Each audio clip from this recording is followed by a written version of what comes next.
Hey, welcome to another tutorial. Let's get into it. I'm Josh Osborne and today we're going to be looking at doing some stitch work. So I'm using CS5 and we're going to go up to File, down to Automate and Photo Merge. Photo Merge is a great inbuilt, plugin for Photoshop that allows you to do stitching. And so we're going to find our photos. Now I'm going to start out by using Auto and we're going to see how this stitches a file. So let's go to Browse. And for this tutorial, Margaret Sweeney has kindly donated her fantastic images. So I'm just going to locate them. I'm going to select the 5 JPEGs that I have and click OK. And I'm just going to click OK. So if I was to be using raw files, it would be a very similar process. Generally, I would open them first in Photoshop and in the raw converter and give them a quick color work treatment. I would also check out to make sure that there's no vignetting around the edges that could cause problems for my stitch. And if you generally just spend a bit of time on your images beforehand and then save them out as either high-res JPEGs or TIFFs. When it comes time to stitch, at the step we're at now, you'll have no dramas at all. Alright, so now that we're done, this is what we have. So you'll notice that with Auto, it sometimes does some strange things. This doesn't look to me like I'm going to have a very nice picture at the end of it. If I was to crop this down, I mean, we're going to lose a lot of our image, or I'm going to have to rebuild a lot of it. And you can see here that the trees are not straight, so using Auto in this particular case has been no good. So I'm going to close down this image. We won't save it. And I'm going to go to File, Automate, down to Photo Merge again. And this time I'm going to choose cylindrical because the shots were taken from the same location. I think that this will probably work better. So browse, again picking my files, open, and we'll set this off again.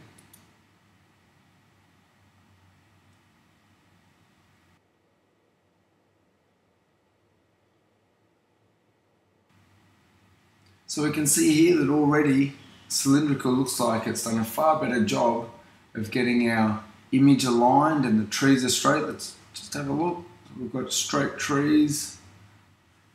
I'm just using the ruler, so clicking over in the side, and then we can get rid of that ruler by dragging it over again. So that to me looks like a great stitch, so I'm going to flatten the image over here on the right, down to flatten image. Now I'm going to crop it. So the crop tool's over here, or if you're using shortcuts, you can press the button C, and that too is the crop tool. So I'm just going to drag it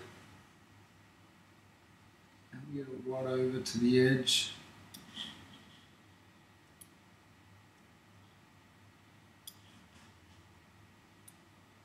And we'll just make sure we're right on the top. So that looks pretty good to me. I'm going to hit return or enter. And there we go. So let's have a look now at some color work. So I think that the foreground needs lightening, but before we even do that, again, I'm going to soft proof this image for CFL's Fujiflex paper.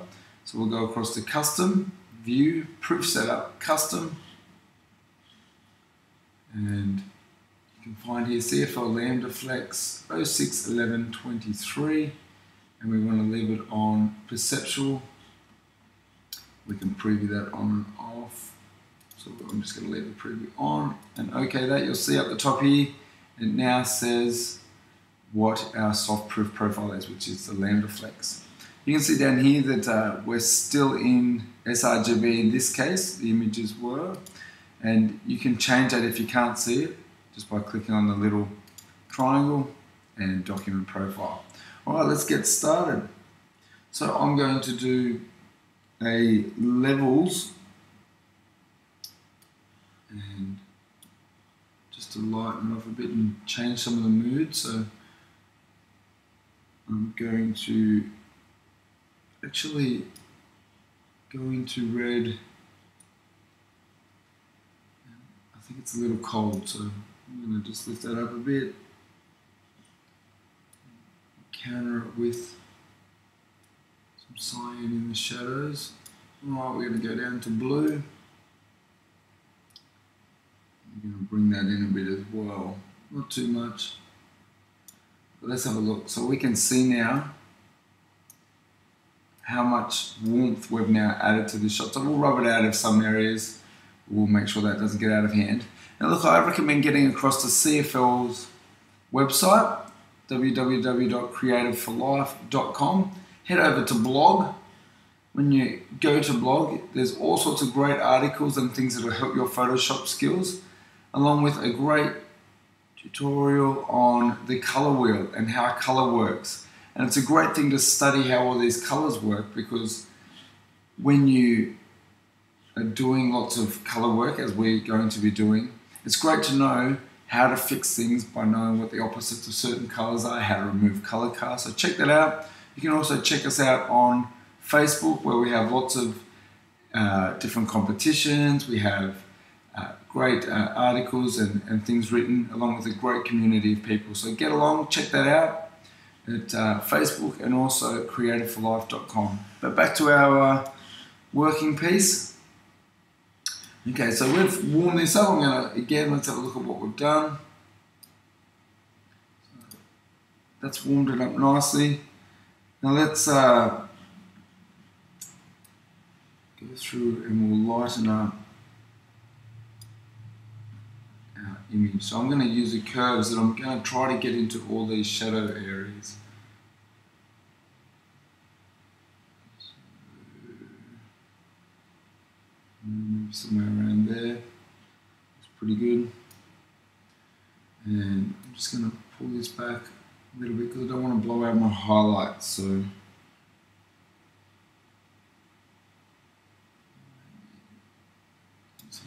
we'll also just pull in the get some more black and just pull this in the tone. Pull this in a little bit just to add a little bit of contrast. We don't want too much. So let's try to get just a bit. That's looking pretty good. So let's have a look. So we've just got in and lighten some of those areas that are a bit funny. So I'm just going to actually, I only want to bring that across the front. So I'm going to use a brush. Let's change its hardness to 0. And using black, I'm going to now rub it out of the areas I don't want, which is not what I've done. I've rubbed it out of the other areas, but that's alright. We can just click on here and Command I or Control I inverts the mask, and so we've just now left it in the areas that we want. I can, again, using X over here, change my brush to white. Just make sure that's rubbed in how we like it. Okay, so let's have a look. Let's add some saturation overall. I think the image is a bit flat, so I'm going to add quite a lot of saturation. Just watching my grains. Okay.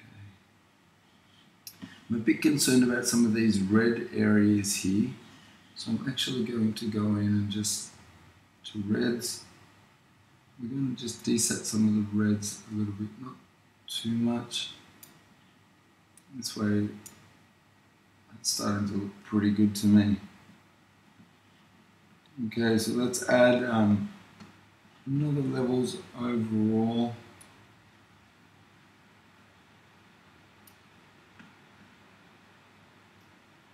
I'm going to pull in sides.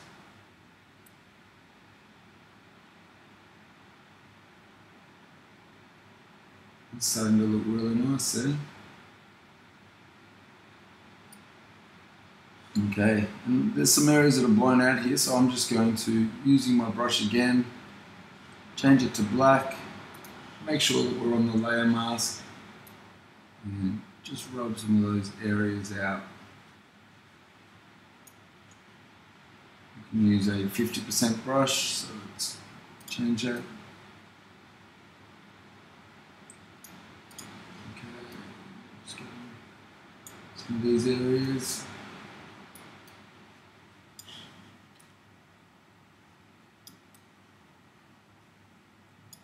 I think that's looking pretty good. Then I might just a tiny bit more saturation. Not too much. And this time we're going to rub it out of some of these areas in the foreground, just the greens. We don't want the greens to be over the top. Now you can change the opacity very simply by pressing on the number pad. So I just press 0 and that changes the opacity to 100%. So I'm just going to rub out just those areas there. And so very quickly we've stitched an image. We've created some warmth using our levels. Use curves to lighten it up. Add some saturation. Contrast back. Now I think we have an image that looks beautiful and ready for print. So thank you again, Margaret, for your donation of your image. I hope you got a lot out of what we've done. I'm going to save my file and send it off for printing. Thanks for joining, and I hope you have a great day.